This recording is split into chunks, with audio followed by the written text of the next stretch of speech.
Bonjour Maître Briard, nous revoici au Conseil d'État, cette fois-ci pour une affaire totalement différente.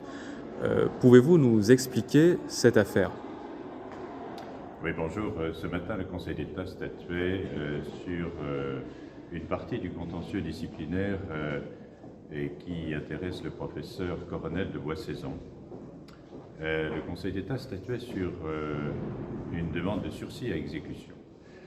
Vous savez, en 2018, l'Université de Montpellier, la faculté de droit, a fait l'objet d'une occupation illégale et violente qui a donné lieu à des bagarres entre les occupants qui avaient envahi la faculté et les étudiants qui voulaient travailler.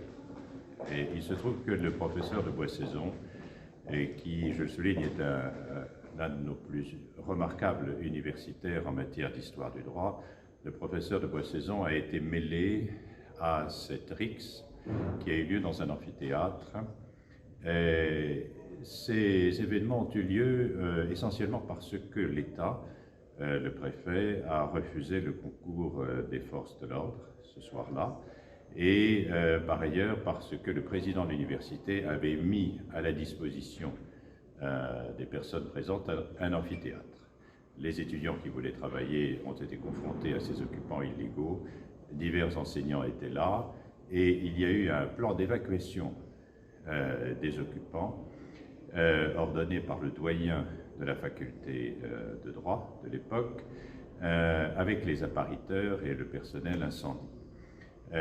Il en est résulté des violences auxquelles le professeur de Boissezon a été mêlé, en quelque sorte malgré lui.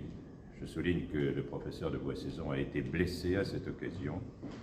Et il a été malgré tout poursuivi pour avoir été mêlé à des violences en réunion.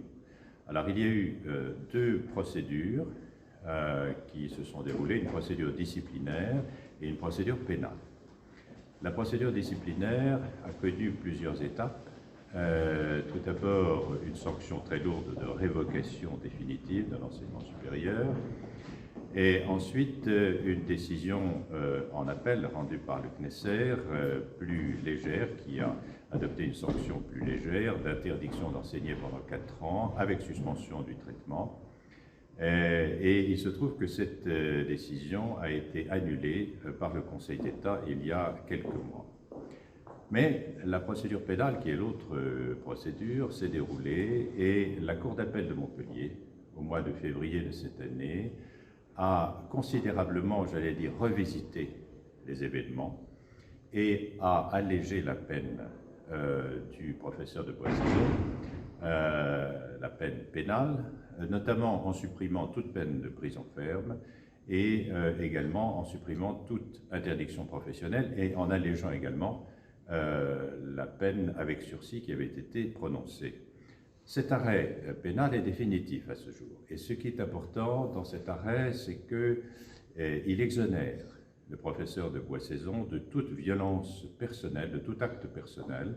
Cet arrêt dit simplement le professeur a manifesté sa volonté de participer à l'évacuation des occupants. C'est tout ce qu'on lui reproche. Et donc cette affaire, si vous voulez, d'une certaine façon, est terminée. Je souligne que le professeur de Boissezon a fait preuve d'un grand courage. C'est un père de famille qui a été privé d'activité, privé de traitement pendant 4 ans. Il a accompli sa peine et je pense que nous sommes aujourd'hui dans le temps de la paix et dans le temps donc d'une poursuite sereine de ses activités. Mais l'Université de Montpellier poursuit un combat d'arrière-garde, vraiment d'arrière-garde, en demandant à nouveau au Conseil d'État d'annuler la décision du CNESER et d'en prononcer le sursis à exécution pour revenir à la peine disciplinaire initiale, qui était donc une révocation définitive. Et ce matin, le Conseil d'État a examiné la demande de sursis à exécution et le rapporteur public qui vient d'achever ses conclusions, M. de Montgolfier, a proposé au Conseil d'État de suivre le professeur de Boissezon en considérant que l'université n'apporte pas la preuve de conséquences difficilement réparables qui résulteraient de la réintégration du professeur de Boissezon. L'Université de Montpellier a produit des attestations, se fondent sur des éléments de réseaux sociaux qui ont plusieurs années, qui n'ont aucune consistance. Le professeur de Boissezon, bien sûr, est en mesure de reprendre son activité. Je souligne d'ailleurs qu'actuellement, l'Université de Montpellier lui a en fait retiré ses fonctions, puisqu'elle a nommé des contractuels à sa place. Donc le professeur de Boissezon n'enseigne pas à Montpellier, bien qu'il en aurait le droit, tout à fait.